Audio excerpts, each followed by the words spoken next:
Okay. Hello guys, I'm going to speak for about 30-40 seconds to make sure that the volume is fine and you can see the picture clearly, the feed is fine, the chat is coming through, all of that.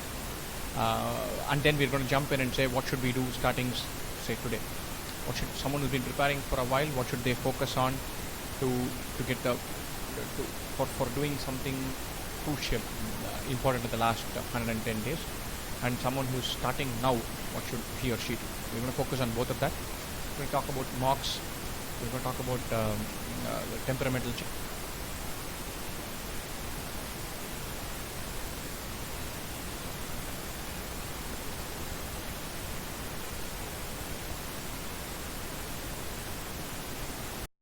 So we're looking to fix that. Audio issues there. There's some background noise, and there's some noise. We've heard that. Thank you. It's gone now. The background noise is gone now. Something is not audible. I don't know whether the noise is not audible, whether what I am speaking is not audible. I think we are good now.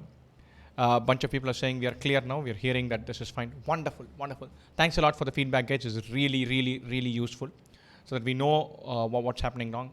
Now let's jump in. We've already got a few questions on what to do for the mock cycle. I'm going to focus on what to do for mocks, but keep any question you have, keep posting them. We will look to answer as many questions as possible. Right? In the last lab, those of you who are who've been preparing for a while, from about now, a big part of your preparation should be anchored around mocks. And so, those of you who have been preparing for a while but have not taken mocks, take a mock now, today, tomorrow, within this weekend. So there should be a sense of kind of urgency about mock taking. Don't defer mock taking till you finish syllabus. There's no such thing. And so what do you look to get from mocks? You look to build stamina, look to build intensity, look to have a sense of what your strengths and weaknesses are, what you're good at, what you're not good at. Have a certain natural way of being intense for 3 hours. That is very crucial. If you take 20 mocks, then the 21st mock becomes second nature. And so, but the first 2-3 mocks are sapping, they're very tiring. And so you need to break that barrier beyond that fatigue thing and then start taking things. And so now mock targets. For the first few mocks, don't worry about a score target. The only target that is very crucial is an intensity target. You cannot get disillusioned during a mock. You cannot give up after one section. You cannot say this mock has tanked halfway through the mock. You cannot throw in the towel and become tired after 2 hours. None of those things should happen. That is what you need to be very careful about. For the first it takes 5-6 mocks to get the hang of it. Your target for the first 5-6 mocks are completely score agnostic and completely focused on intensity. You have to say, I will not give up. I will hang in there. I'll keep scrambling to 2 hours, 55 minutes. And if those of you who watch sports, there are guys who will, in a lost cause, chase the ball till the boundary and save. There are guys who will be trailing 4-0 and still go and hack the forward and commit a foul, but play intensely in the 88th minute. And so you need to learn to be that person who's completely scrambling and fighting till the end. That is very crucial. For the first 4-5 mocks, don't bother a jot about the score. The usual benchmark from your first mock to your serious mock, your score can more than double. If you're getting 75, you can get more than 150. In the first 2-3 mocks, you have no clue about what you're going. So don't have a barrier. Don't say, what if my first score becomes bad? What will I do after that? Your first mock score and your end exam are kind of unrecognizably different. And so you cannot say today, sitting here and say, I don't know how bad my mock will be, I keep deferring it. Nobody voices this, but everybody is thinking that. Great many people who are postponing mocks are continuously thinking that I'll get disappointed if my mock score is bad. Big deal. Screw it. Doesn't matter. Go look to say I'm going to tag 3 mocks in a row before I start doing well. Fine. So don't build up the mock to become a big deal. It's very crucial. Fine. I'm going to look at the questions. I'm going to completely ignore the questions specifically based on scores. I'm scoring 38 now, I'm scoring 40 now, I'm scoring 45 now. What should be the target? The target should be to take 25 mocks. The target should be to be absolutely intense in every mock you take. For the first 5-6 mocks, you should tell yourself that even if my mind wanders, I'll bring it back and put fight. But having a score target this early is not required, so frequently counterproductive. The one variable in your hand is number of attempts. So if you set an ambitious score target, you'll start chasing attempts. So you'll start attempting more and more. That'll make your error rate out of whack. So don't chase attempts, don't chase scores, chase intensity, chase temperamental soundness, chase the idea that you will not quit halfway, that you'll not let your mind wander away. That is very important. Those of you who have taken Mocs will know exactly what I'm talking about. Fine. So you're doing, and somewhere you realize that for 4 minutes you've done nothing. You blank out, and then you have to come back. That has to be minimized. Those of you who have not taken Mocs, you know why you have not taken those. You're worried about the score. Chuck it. Tell yourself, I'm going to screw the first 3 Mocs, and only then my preparation starts. Fine. Very important. I'm getting a question on how to prepare for quant, how to prepare for DILR, how to prepare for VRC, for someone starting today. If you're starting today, first up, you still have a lot of time. We guys used to start in middle of August, and then we still had plenty of time. Fine. So if your basics are in place, you have lots of time to finish everything. For quant, do not bypass basics, go through the fundamentals. For quant, there's a very good hierarchy for doing topics. Knock off the simple basic arithmetic topic first. What do I mean by that? I'm talking about linear equations, percentages, profit and loss, ratio and proportion, mixtures, speed time, races, work time, simple interest, compound interest. Knock all these off in the first iteration, in the first 3, 4, 5 weeks. Then by this time you're getting comfortable in framing equations and solving them. Then jump to either geometry or algebra or number systems, one of these 3. Fine. My suggestion would be geometry, because geometry sets you up for geometry, trigonometry, mensuration, coordinate geometry, and that's big. So hit geometry first. Between algebra and number systems, algebra is probably slightly more crucial, but if you have number theory and geometry in the bag, you're looking at scoring 93, 94 upwards. You don't need anything else. You can go to the exam saying, I'll leave every question from heavy duty algebra, that is inequalities, functions. I'll leave every question from heavy duty number system, reminders and stuff, and every question from permutation probability, and be very confident that you can get 95. And so get basic arithmetic in the bag, get basic geometry in the bag, then push. And so sometimes the idea of the overall paper is intimidating.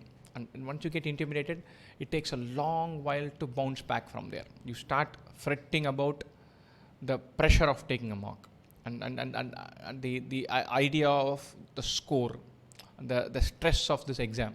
And so break it into small chunks and simplify life for yourself. Fine. The mock intimidation factor, guys, you must kill it. You must kill it very early. Sign up for some amount of discipline in mock taking. When we used to prepare for CAT, we used to be in a hostel. So there would be a guy who was our teacher who would walk in and say, okay, 5 minutes, I want most of you guys to start a mock. So he broke down the idea that a mock is a big deal, and you have to do that. You have to say, I've come back from a long, tiring day from office. I'm going to grab my dinner in 7 minutes, give myself 3 minutes to drink water, and I'm going to start a mock. You've got to completely demolish this myth that a mock is a big deal. Very, very, very crucial. Start today. Demystify the mock. Chuck the scores. The value of the mock is in the taking, in the hanging in there, in the temperamental soundness, in maintaining intensity, in bringing your mind back after it goes for a walk.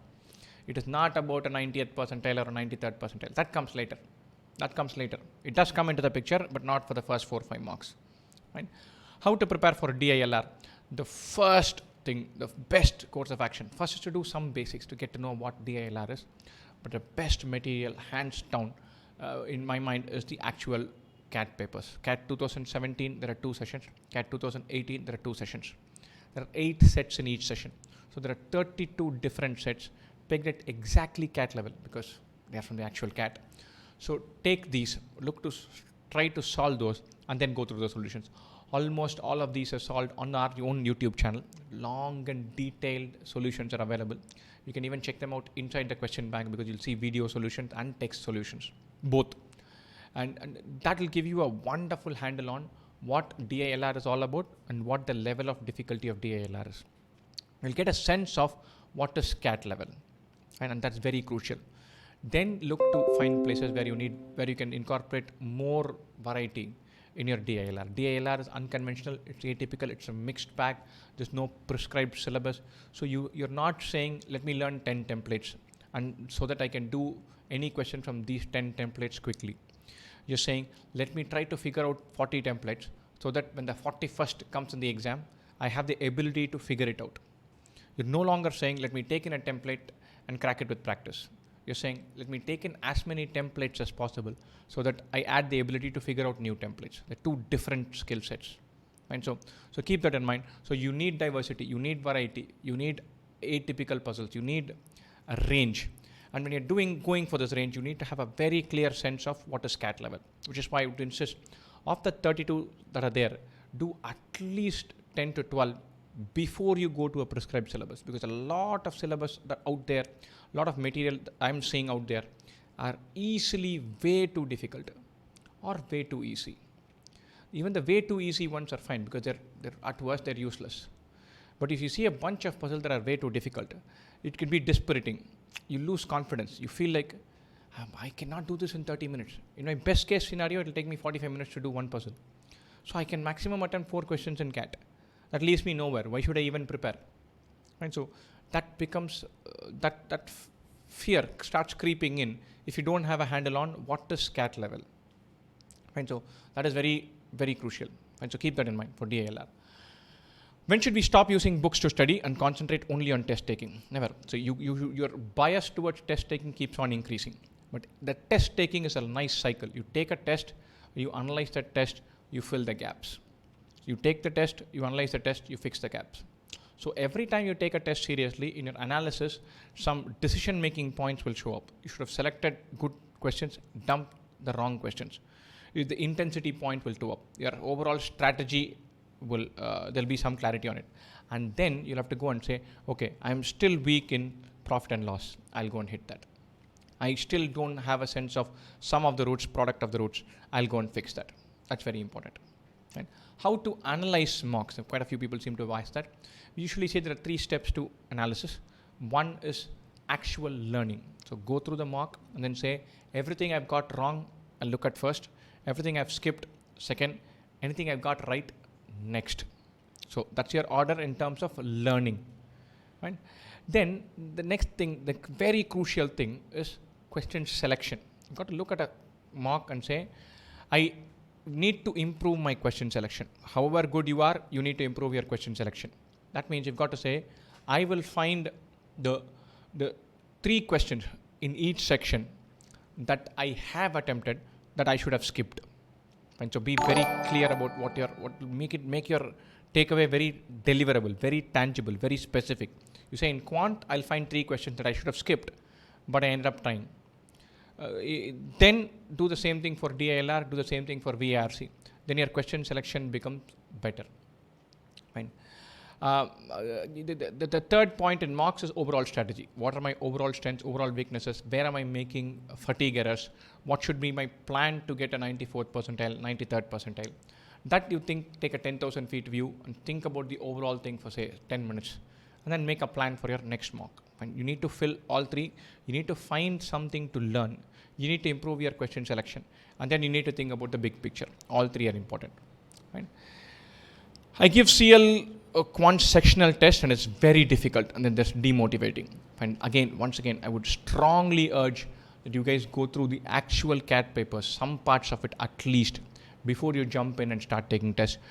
When we guys used to prepare about train students about 4 or 5 years ago, a sense of what is the level of difficulty was not widely available. Now you can find exactly what level of difficulty is there for CAT by looking at CAT papers. There are 400 mock CATs, there are 400 questions of CAT level freely available with detailed solutions, with most of them having video detailed solutions on our website, on our YouTube channel.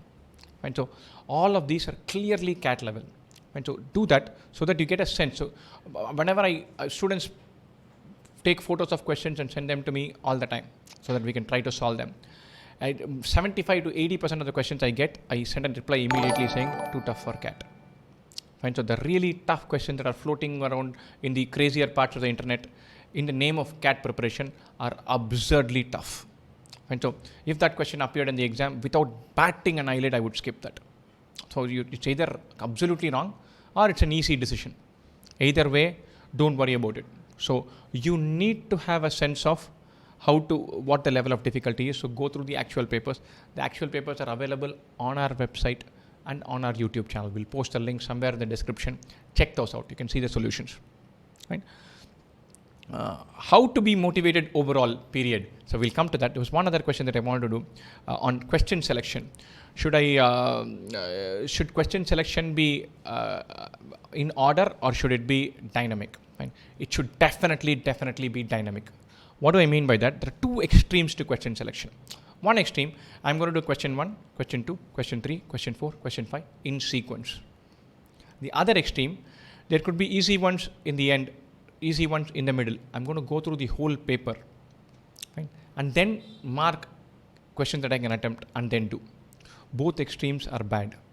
The first one, you run the risk of leaving simple questions that are coming later on. In the second one, you're going to spend 10 minutes doing nothing. The best way to be relaxed or relax yourself during the exam is to answer a bunch of questions. So it's like imagine a setting where a one-day match is there. Right? When the team batting first is going, they would have had a team meeting and they would have said, guys, I think this is a 270 track. And then after about 8-10 overs, they readjust. It's either too tough, so they can win with 220, or the batting track is so easy that they should now be going for 330. But that decision is dynamic. You start batting, you start scoring, you start answering questions, and then you have a sense that, okay, this is easier than what I expected, and then you up the target. Right? So you have to have a plan where you skip and go and attempt a lot of questions, but you cannot have a scenario where you're looking at all questions in one shot and then choosing which one to attempt, because that just increases the pressure while you're attempting questions. If you're saying I'll look at the whole paper and then I'll decide what to do, that is stressful, because you might take 10-12 minutes to read the paper, and then the first question you select could actually end up being a tough one and you spend 4 minutes on it. You've 1/4 down through the test without having answered a single question. If I were in that position, I'd be really worried.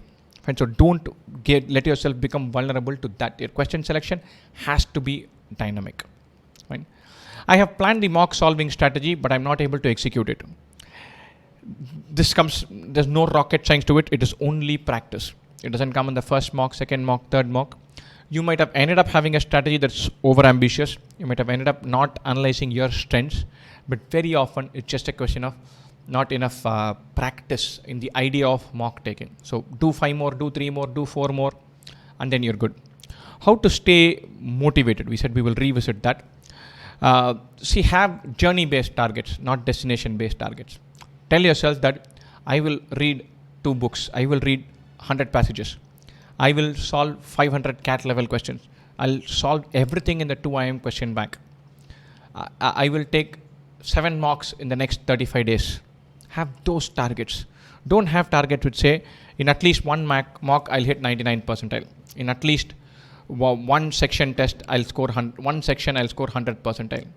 It is the destination or specific point targets, they become very tough, very challenging. They're dispiriting, because if the topic is not met, then you're in trouble. You need to also tell yourself that you have a shot at it.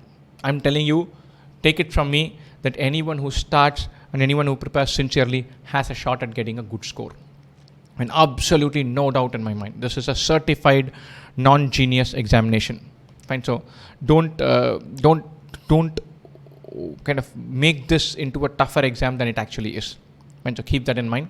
It's a very crackable exam. There will be occasions during your journey where it is dispiriting, where the whole thing seems too challenging, where the motivation falls, where the score falls. You have to say, okay, I'm doing the right things. It'll fall in place. I'm going to give it my best shot. These things happen.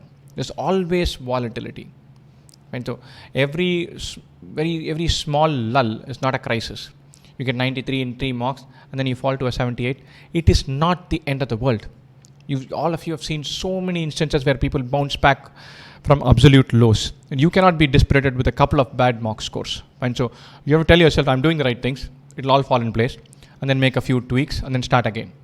And so if your entire motivation system is based on end result numbers, you're inviting trouble. Make it based on having some fun, enjoying that ride, doing a bunch of questions, all of that. Fine. VARC tips. VARC is by far the easiest section to prepare for from day one till the day of CAT. Have a habit of reading for an hour every day. After a while, read for an hour every day and then read an RC passage. A passage where the idea is not just read but take away something from that. Just this alone will carry you and drop you outside 97th, 98th percentile. There is nothing more than just reading every day and reading maybe one passage every day that you need to do. Right? This is the theme. This is the foundation on which your entire VARC strategy is built. On top of this, there is one thing, only one thing that I want everybody to do. On VARC, the temptation is to say, my hit rate is 50%. Attempt 12, I'll get 6 right. And now I'll attempt 18. So I'll get 9 right. That's good enough for me. You set a very low bar for accuracy when it comes to VARC. Don't do that. This is still an objective exam where there is only one correct answer. And so in reading comprehension, there are 4 choices. 2 seem to be very close, but only one is correct. Fine. So remember that. So you have to pick up the ability of resolving this 1 out of 2, the last 2 choices. Very frequently, I find students saying, I always find out that it's between B and D. I mark B, those guys will put D. And that is an excuse. You have to find out how the guy who's setting the paper is eliminating B and then falling into D. Then you have to tell yourself, they are using some mechanism to do it. I'm going to slowly add that. I've seen students when they analyze VARC, they look at the hit rate, they look at accuracy, they see the overall thing, and then they don't go through the actual answer explanations to find out whether there is a legitimate reason for their answer choice not being right. When I've been struck by wonderful questions where I was very confident in marking B, but the answer choice says C, and the person who's created the mock says, okay, it is between B and C. This is why it is not B, and that's an eye opener. And then I feel that it has fallen in place. I feel that, okay, that's what I need to be looking out for. That is the exaggeration, that is the trap. That is the reason why the question setter has planted that choice B. They have made me walk into that trap. And so resolve that. Be very anal about accuracy, at least post facto. Attempt the question, but if you've gotten it wrong, figure out what exactly is wrong in your approach. That is very crucial. Read maybe one RC passage every day. And every time you get something wrong, look to find out why that is wrong. Please tell me if you guys have just a quant course up for CAT. We have had just a quant course for years. We have only quant, only DILR, only tests, only mocks, and the overall paper. Everything is available. Just go through online.2m.com. You'll find that. What are the max questions we can put on guess? 0. Don't guess. This is not a guessing exam. Fine. So if you're confident into C and you mark C and it turns out to be wrong, that's fine. But in quant and DILR, there is absolutely no reason to be guessing anything. In VARC, there is no reason to be guessing, but sometimes you have more of a gut feel thing for VARC than for quant and DI. So you feel that it is B, but you're not confident. That's okay. You can still attempt and mark B. Then you have to go back and say, okay, this is what I got wrong, and then I will look to fix that. What should be the IAMC cutoff for GEM after an update in the shortlisting criteria? The specific shortlisting criteria we'll take offline. Drop us an email. We'll look to address that, or we'll reply to the comments. Fine. My gut feel is not at the overall level. I am ABC. If you're a general engineer male candidate who's got good ACADS, then you're looking to get 99.632 or 64 or 65 to get in. The best candidate for ABC needs to get 99.65. If there is a hole, God forbid you've got a 78 in your 12th standard, then you need 99.7374. If there is a big hole, then you're looking at getting 99.85, 88, 89 to get a call. But the candidate who has got everything going for him needs to get 99.65. So from there is not much room. Right? I'm taking about 14 to 17 minutes per DILR set. That's a good speed. Don't worry about it. If your question selection is good and you're taking 14 to 17 minutes now, you make a 10% improvement, and suppose say it goes to 12.5 to 15 minutes, then you're confidently attempting 4 sets. That's going to put you up there with the rock stars of DILR. So don't worry about it. 14 to 17 minutes is fine. Not a poor time. Which book is good for quants practice? I would say 2IM's books are good. But obviously I'm not going to recommend some book from the market. We'll read the reviews, see what is good, and then have a good. Starting now, I'm a working professional. It's possible. Definitely possible. Definitely possible. Be disciplined. Find 400 hours. Take lots of mocks. Give yourself a chance. You can give yourself a wonderful chance, but there are no guarantees for anyone in this exam. Fine. So give yourself a good chance by preparing well, starting now. Fine. But if you start now, there is still time. Are 10 mocks enough?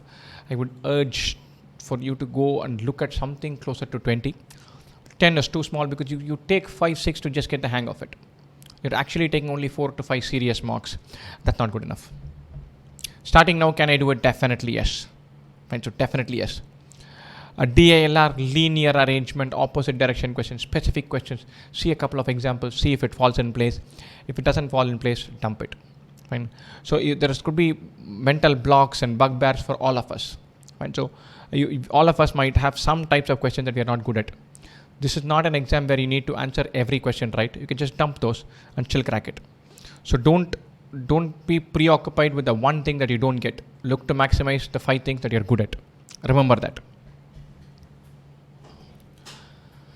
How to approach TITA questions in English with gay abandon, with fun, with frolic, with joy.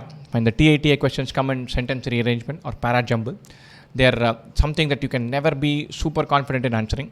I don't think there's anybody who attempts 5 para jumble TITA questions and is confident that all 5 are right. So don't waste too much time.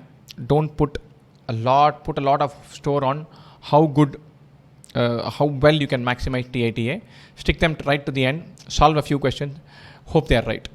Your performance in the verbal section is going to be completely dependent on RC, not that dependent on TITA. Don't worry about it. DILR, I'm not able to solve more than 2 sets in any mock. 2 sets are plenty. So right now, if you're getting 2 sets right, don't say I need to attempt 20 questions to get 99.5. Tell yourself in any mock, I'm going to attempt 2 sets and get all 8 questions right. Slowly move to a point where you can get just 2 and get everything right by 45 minutes. Without realizing, you'll be able to add a 3rd set. 3 sets, all 12 right, you're looking at 97. Brilliant, you're done. Fine. So 10, 12, you can start scoring from tomorrow and score a perfect 100. Definitely possible. Definitely possible. Look, when I'm saying definitely possible, I mean you throw everything in, you can prepare well and give yourself a chance. I am not saying, look, you can get 99.9. Nobody can say that. Right? So don't let this fear factor of can I do it prevent you from preparing. So prepare well. You have a chance. Anybody who starts now and is sincere and has basic aptitude has a chance of getting a good score. So don't let this uncertainty and the feeling that it is impossible prevent you from preparing for it. That's all I'm going to say. Right? But it is still a competitive exam, so there are no guarantees whatsoever. How can I cover all the topics? Start from basics, have a go at quant. But remember, you don't need to cover all topics. You have a reading habit. You can cover most of verbal. You know some simple puzzle structures you can answer. You can cover most of DILR. You cover some 7 or 8 basic topics. You can cover half of quant. Somebody who says, I'm going to understand this paper and prepare for it for 20 hours or 40 hours can actually cover the syllabus for 80 out of 100 questions. The nerdier bits and the trickier bits of quant are tougher. But for DILR and VARC, there's practically no syllabus. And so remember that 75% of this exam is something that anyone can attempt given lots of time. Fine. So don't let anybody intimidate you about this exam. It's a very simple exam. When to solve test dojo questions whenever you have free time. Fine. So if your test dojo questions are all at cat level. Fine. So whenever you feel like, look, I think I have a handle on this topic, you should jump in. So I feel like I get everything in in geometry, go and have a crack at it. I feel like I'm completely comfortable with percentages, go and have a crack at it. Right?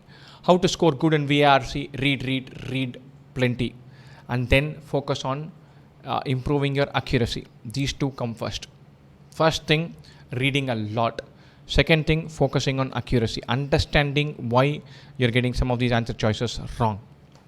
Right? That's very crucial. What should be the frequency of mocks? Now it should be about one every 7 to 10 days. Then it should go to about once a week. Then it should go to about twice a week, maxing out at one every 2-3 days towards the end. That's the idea. Right? Someone has said that I had mentioned that investment banking is a sinister job, and that is indeed their ambition. And all the best. Investment banking, I'm sure many people find it fulfilling, and I didn't. So it's an isolated case, very likely. I just didn't like my job. I've done all the basics in quant. Number systems seemingly seems big for me. Look, number systems is one of those fabulously overrated topics. And so I every day in my email box and Facebook feed and WhatsApp and whatnot, there's so many questions based on reminders. I'll let you know on a secret. The last time a reminders question was asked was not in the 21st, in this century. Right? So we've not had a serious reminders question for 18, 19 years now. And so if there are some nether regions of number systems which are impossibly tough, put it all in a box and throw it far away. It is not going to affect your preparation.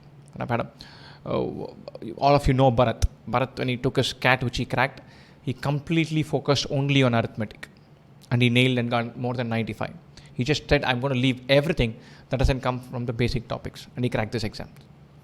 And so keep that in mind. So you don't need to be a doyen in all the topics. You just need to know which battles to pick. Is studying in a group important, necessary? Definitely not. Fine. I am a big fan of studying in an island and kind of benchmarking in a group, or bonding in a group, having a chat with a group. The group idea is not for studying. Peer-based learning is good if you have a good couple of friends who like teaching good ideas to you, where you pick some techniques from them. But the core part of learning, it's a lonely job. And sit and learn on your own, sit and practice on your own, then benchmark and discuss and have some fun with a few guys.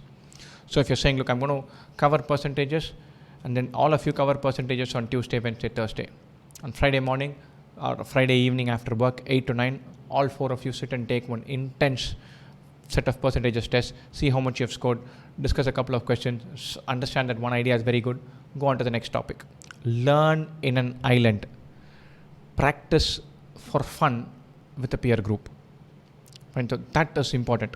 It's not having a study group all right. It is completely all right. Fine, it's completely all right. I love the idea of taking tests with friends. I love the idea of learning one idea, getting one thing clarified from a friend. But large parts of core fundamental learning, you have to put yourself in a position where you do it on your own. How to improve accuracy in RC? Be very anal in reading through the solutions and finding why stuff is wrong. Right? I see a question in DALR, and after 20 minutes, I give up on it.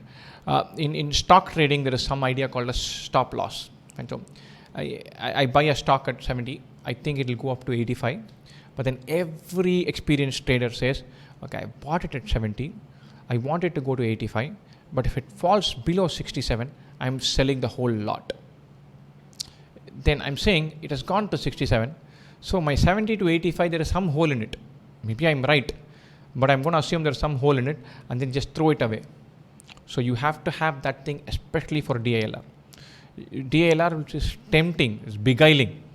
So you look at a set and say every minute you'll feel like just one more turning, one more thing, and the whole thing will fall in place, and I'll answer all 4 questions. It's brilliant, but that one turning will take forever. Right? So if you have taken 6 minutes and you have not got the hang of it, dump it. Don't let the fact that you have already spent 6 minutes kill you. Right? I do a lot of questions really well in non-test conditions, but struggle in test conditions. It happens to everybody. There is a test anxiety and test adrenaline. You have to make one work for you and suppress the other. It's a very tricky challenge. Fine. So make sure that the adrenaline is with you and not the anxiety part. How do you do that? There's not a science. You've got to de-emphasize the result. Every time I take a mock, every time I take CAT, these days I don't take too many mocks. I go for the CAT exam. I go and saying, look, I'm going to push myself to the hilt. I'm going to have a lot of fun. I'm going to see some questions from some template that I've not seen before. And I'm going to crack those and enjoy myself, go through this thrill ride of doing that. And then I jump in and say, go bang, bang, bang, and just go with the momentum. So go in with the attitude of, okay, I'm going to enjoy solving this. I'm going to have fun doing this. I'm going to be intense throughout and revel in it. And so if you say, I want this score, I want this many attempts, that's intimidating, that's dispiriting. So that will increase the anxiety and reduce the adrenaline. In your serious exam, adrenaline will course through your veins. I've gone for CAT, agonizing about CAT and with very little sleep. I wanted to sleep for 8 hours and managed only 4 hours of sleep and then gone to the exam. But once you're in there, you're basically saying, okay, I'm in here. I need to max out for 3 hours. My body can take it. And then you go bang, bang, bang. Fine. So you need to have taken enough exams for the test thing to be de-emphasized. And then you need to let the adrenaline go through and give you an advantage. How to tackle PJs as they are time consuming? Dump them. There's no, the para jumbles is probably in terms of bang for the buck for time spent, they're the least in the list. Because you're never sure whether your BC ADE is right. You cannot pick from a bunch of choices. They take time and there's no guarantee. You mark the choice and you're still saying it's theta. Maybe it'll be right, maybe it won't be. So don't sweat too much on para-jumble. They're just not worth it. What approach should be there on a particular chapter? Wonderful. This is a very important idea. Lots of students are struggling with this. Right? So learn the basic ideas, learn the fundamentals, do some practice. So first is fundamentals. On that sits a layer of drill, which is basically not genius questions, but regular questions, but lots of them, so that some processes become automatic. Then you go to CAT level and then say, okay, this is the level for the exam. How good am I in that? And so fundamentals, lots of drill practice, then CAT level. Now here, fundamentals from one source, drill from another source, CAT level from a third source. You should know when to get out of a section. So you learn fundamentals in percentages. You've got the hang of it in half an hour. You shouldn't say, I'll go through every solved example and NCERT 6th, 7th, 8th, be very comfortable with this and then go for practice. Then you burn out. You spend too much time doing silly basic things, which you already know. So you say, okay, I've got the hang of it. Let me do 25 questions for practice. And then I'll do the next 50. You do 20 questions and you know that your mind is thinking of 4 by 5 as 80%, of 1/3 as 33.33%, of 20% growth as 6 by 5. You know you've cracked that. Then you say, okay, I know this. I've automated some process. Let me go for CAT level questions. If you have your backside hand at you in CAT level questions, come back to the basics. But you're good, then you go there. And then you do 25 questions in CAT level and you've got 20 of them right. The 5 mistakes are some silly errors and 1 or 2 you didn't get. You fill the gap. You don't need to do another 40. Go to the next test. Go to the next topic. If you don't knock off topics and put them in the bag, you'll burn out again. You're running a risk of burning out by doing too many silly questions, too many simple questions, and too many basic learning ideas, and not going to the meat of it quick enough. So keep that in mind. How to exactly go about LRDI from basic to the top? Do one round of basic things, see the actual CAT questions, then redefine your preparation. VA or RC first, RC first. Always have a bias towards RC because these days the VA RC section is utterly dominated by RC. Almost 75% is from RC, if not even more. Fine. And para-jumble courses questions are TITA. So they are a pain in the neck. So keep those 4-5 aside. You've got nothing else. You don't want to start with an RC passage in the 57th minute. So I would say these days CAT, the first half an hour only RC, no VA. I don't care about VA. I worry only about RC. DA or LR first. This is not a decision these days. I mean, I go through the CAT 2018 papers. Even today, I cannot say which is DA, which is LR. So some are very growth and percentage, and you're very comfortable with that, go for that. Some are completely number free, which are pure more towards the LR thing. So that bias you can find. But 6 out of 8 questions are, 8 sets are not categorizable. So don't worry about it. I'm scared of quants. What should be my mindset? Enjoy your learning process. There's nothing that kind of puts you at ease than saying, look, I'm going to learn this thing and have some fun learning that. That's very important. If you're continuously saying, okay, I need to crack this and do this and then get 4 more marks and then finish that mock and complete that and go to 98 percentile, you're under pressure. Right? How to handle ups and downs of preparation? Like some questions kill the confidence. True, which is why I would say extensively take actual CAT questions, look at them. You need to have your own intuitive sense of what is CAT level. If you know that, then automatically stress falls, because 80-90% of the tough questions out there are bad questions. They are not high quality questions. Difficult is not the same as high quality. CAT finds beautiful questions which are tricky, not impossibly tough questions for the heck of it. There are great many questions that are there designed just to show off. And the show off questions are useless and dispiriting. So don't get trapped into those a loop where you're doing tougher and tougher questions. CAT questions are actually very simple. So know the level of difficulty by seeing the type. I skip verbose quant questions at first. Sounds good. Even I don't like them. Quant question that goes for 4 or 5 lines. There's usually something to figure out from the English part. I don't really like it. Check it. Most important topics for quant. Basic arithmetic is the mothership. Find percentages, profit and loss ratio, proportion, mixtures, speed time ratios, pipes and cisterns, work time, simple interest, compound interest, linear equations, algebra, averages. Those are the simple topics. Then go to geometry. Then worry about either number systems or algebra. If you've done, then you're done. How to stay calm during D-Day. We'll do that later on. We're far from D-Day. We've already covered one sense of it. De-emphasize the result. Think about how much fun you can have in 3 hours doing a bunch of questions. Should I only practice online tests? Not required. Sometimes doing completely online can be challenging. So, strategy for preparation for number systems. Do the theory first. Don't jump in and do this. And number systems is frequently overcooked. We've not had more than 2 questions in number systems for 4 or 5 years. And it's overblown topic. There's so much to study that everyone wants to prepare for that. And it's easy to create impossibly tough questions. And which should we focus more on, geometry or algebra? Geometry, no doubt about it. Geometry sets you up for coordinate geometry, trigonometry, mensuration. All put together, there could be 9-10 questions, of which 5-6 could be easy. Algebra is frequently impossibly tough, so you can leave those. When geometry is where the easy wins are. How to tackle volatile mock scores? This is very crucial. Volatile mock scores, there are a couple of things.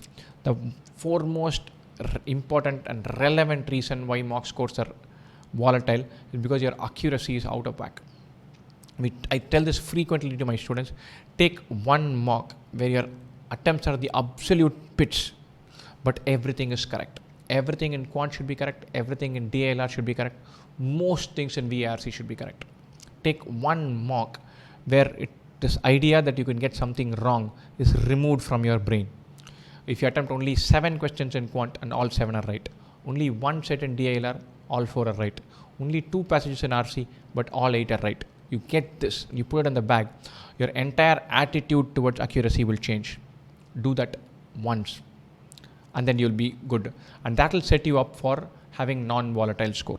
Volatility is underpinned by 2 things: a lack of control because accuracy is completely out of whack, 2, just randomness. If your scores sometimes go up, sometimes come down, just randomness. Don't interpret every mock, every score.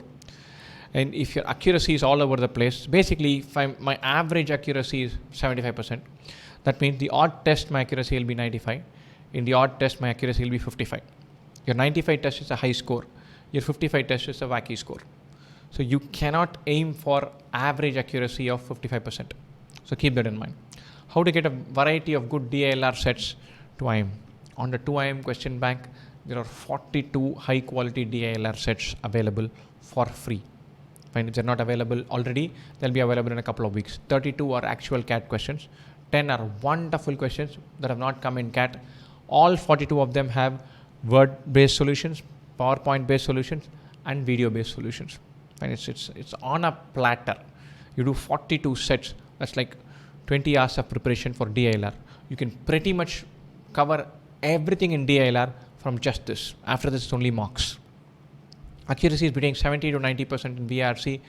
That is fine. 70% is pretty decent. If you can say it's usually 80, odd exam it goes to 70, sometimes it's as high as 90, that's fine, especially in VRC. What should be the frequency of mocks from now till D-Day? Towards the end, it should become once every 2-3 days. Soon enough, it should become once every week. Right now, just take a mock. How to analyze mocks, we've already done that.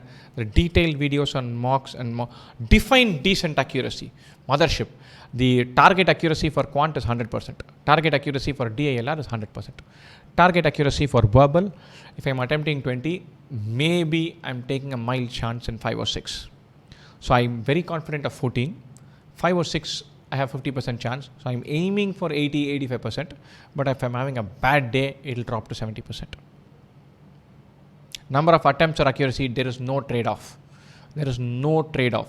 There is no way you can say, I can generally attempt 65, but if I sacrifice accuracy, I can go for 80. You can sacrifice accuracy completely and go for 100. This mental makeup, which says, I can trade off accuracy with speed, is wrong. How can you suddenly say, okay, I'll attempt more, even if my accuracy is low?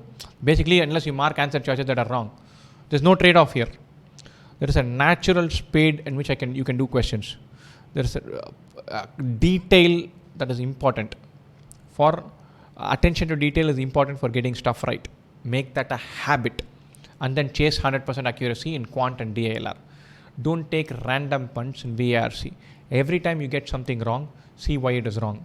There is the mentality, the attitudinal position that there is a trade-off between speed and accuracy is wrong. Don't have that. Don't say, okay, my accuracy was bad because I was trying to go too quickly. That's just absurd. Imagine you're driving a car and then you say, okay, I get into the odd accident because I'm driving too fast. That's just absurd. You simply can't afford to do that. It's not a video game. And there is no such thing as going for speed. Right? So keep that in mind. How to increase accuracy in VRC? Read slowly. See why you're getting stuff wrong. Guidance for vocab building? No guidance. Don't build vocab and hard boot them. Read a lot. Read a lot. Your vocab will naturally go up. The way it goes up like that, that is good. How to maintain your calm during exam? Enjoy the process. Think of it as a mental challenge. Think of it as playing an intense badminton match or a football match or a cricket match that you enjoy. Fine. So it's like a sport. Say I'll push myself hard for 3 hours. Don't get fixated on just the result-based metric. Don't worry about word power, mid AC. Read a lot. Word power, mid AC is not a requirement. Read a lot, and then anchor your preparation around reading. Online reading versus offline reading based on your style. If you have the time, read books, novels, magazines. If you don't have the bandwidth, read articles. Do that.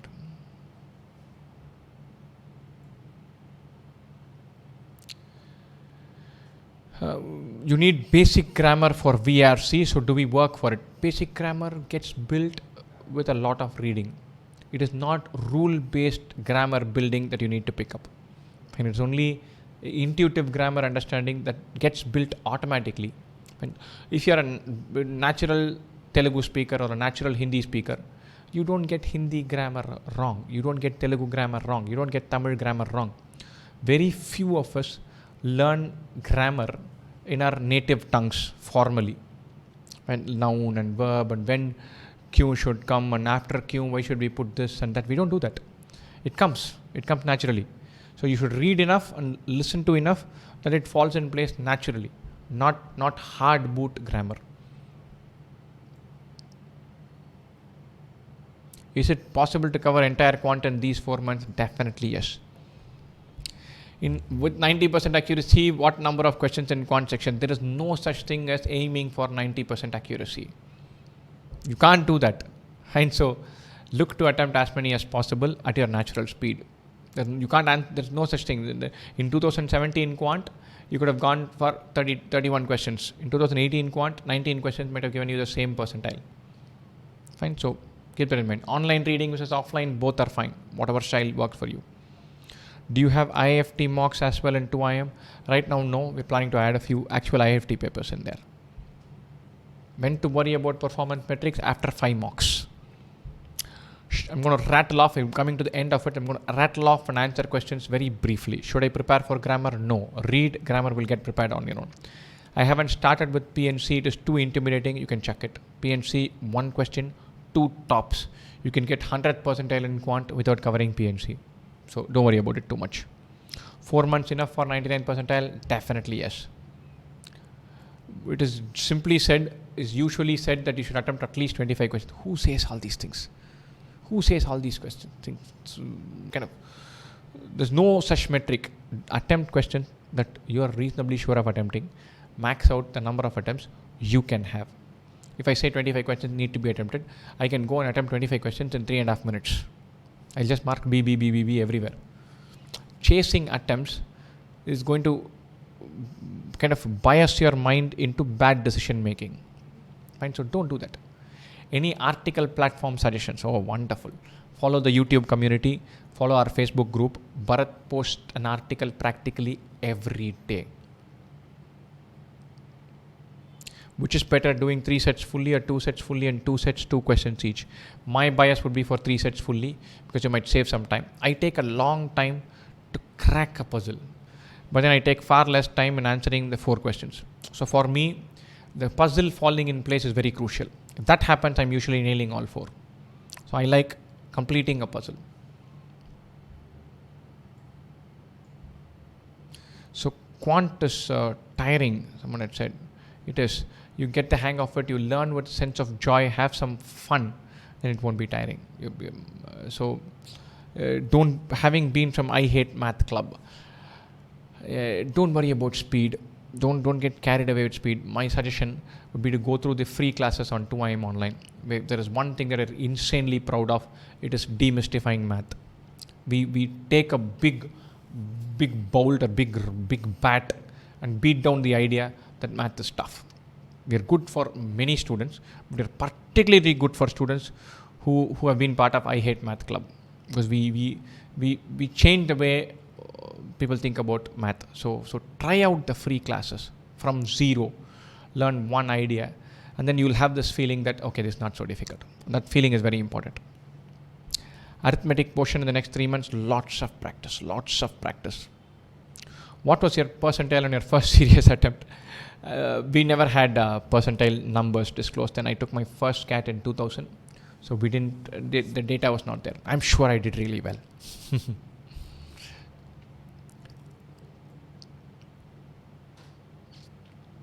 Tips to go from 99.6 to 100, lots and lots of practice, lots and lots of mocks. How to figure out if MBA is the right thing to do? I finished my MBA 15 years ago. I still don't know if it was the right thing to do. There's no such thing. Do well in CAT. Give yourself a chance of being in a position to take that decision. Fine. I'm going to go towards winding down now. There are lots of giveaway and freebies we are giving out. So we will, to students who have been particularly vibrant in the community, in our YouTube channel, we're going to send across a bunch of things as giveaways. Some of those are part of our courses, some are t-shirts. We hit a wonderful subscriber number recently, 70,000. So we're very happy about it. And so we get fabulous feedback. YouTube channel has been our number 1 port of call to interact with students. And so we quite enjoy these sessions. And it's been the feedback we've got from students has been fabulous. A great many people have dropped us emails saying, hey, this really made some sense for me. And that keeps us going. So those of you who have not subscribed, please do subscribe. We want to hit have as wide a reach as possible. There's also a place where you can review our YouTube channel. We'll provide the link in the description and in comments. Please do review us. We want to reach out to as many people as possible and do as many sessions as possible. The YouTube channel has been a badge of honor for 3-4 of us at 2IM. We take it very seriously. About a year and a half ago, it was a fun thing. Now it is a lot of fun, And it is for us it is a brilliant thing to interact with. So we are beginning to have a sense of satisfaction about the fact that we do reach out to so many people. And so there is people asking about how they can stay in touch with it. There's a Telegram group, there's a Google group. The best ways are probably the YouTube channel and community, and our Facebook group and page. And to get on board that, a daily reading session, plans for preparation, live sessions, comments, replies, all of these happens on all these platforms. The best place probably the YouTube community, and subscribing to the YouTube channel. How to balance all three sections on an everyday basis. In preparation, quant will have a heavier bias. Preparation, VARC has a very mild bias. So just read, you're already covering VARC. Only ones that are a bit challenging, which is good. So you're enjoying them. If you enjoy them, that is good. How to find cat level DALR sets. The actual cat sets are available. Fine. So try out the actual cat sets. Please say bang, bang, bang, bang at least once. Go bang, bang, bang, bang when you start this paper. Not getting time with job. Should I leave my job? Oh my God, no. Don't leave your job. Job's precious. Don't leave job. Is it 99 plus as possible? Definitely possible. Wonderful, guys. I think we've covered most of the ground. I had fun as ever, having a very good session. I'm going to sign off now. Do post questions and even in comments. We will be able to see. I think the chat window will close in a while, but the comments are available. So do post them. We are reasonably good at clearing out comments and replying to those. Do keep us in mind when you're subscribing or telling your friends about subscribing for the channel. We have an absolutely fabulous product called Test Dojo, which is getting raving good feedback from our students. A bunch of people have said that Test Dojo questions are brilliant. We're going to beef up Test Dojo solutions even more. We're going to add video solutions to a bunch of questions. You pick a bunch of questions, we'll add video solutions to those. We pride ourselves in having the most intuitive and thorough solutions. We'll beef up Test Dojo to fantastic levels in a very short span. Do check that out. Anything that we sell on online.2m.com, you can try it out, validate, see for yourself before you pay a rupee. The question bank has 1,000+ questions with detailed solutions. Give it a go. Starting now, is it still possible? Definitely yes. And please subscribe to us. And please click on that link on which is an answer on Quora on how good, which is the best YouTube channel. Please vote with your answers. Please tell people that the YouTube channel is actually good. I know we've got lots of good feedback from you. You guys are saying, what is Test Dojo? Test Dojo is a testing engine product from 2IM. Just type 2IM Test Dojo. It'll take you to the link. You can try out lots of questions for free. Check out the question bank. It has 1,000 questions for free. See them, and then if you like what you see, then pick it up and start learning from that. Wonderful, guys. Best wishes for CAT. I hope you have lots of fun preparing for this exam, and the stress it just disappears. Take it from me, the test disappears over. The stress part becomes lower and lower over time. Give yourself the chance to enjoy the process. It will happen. Cheers, guys. Best wishes.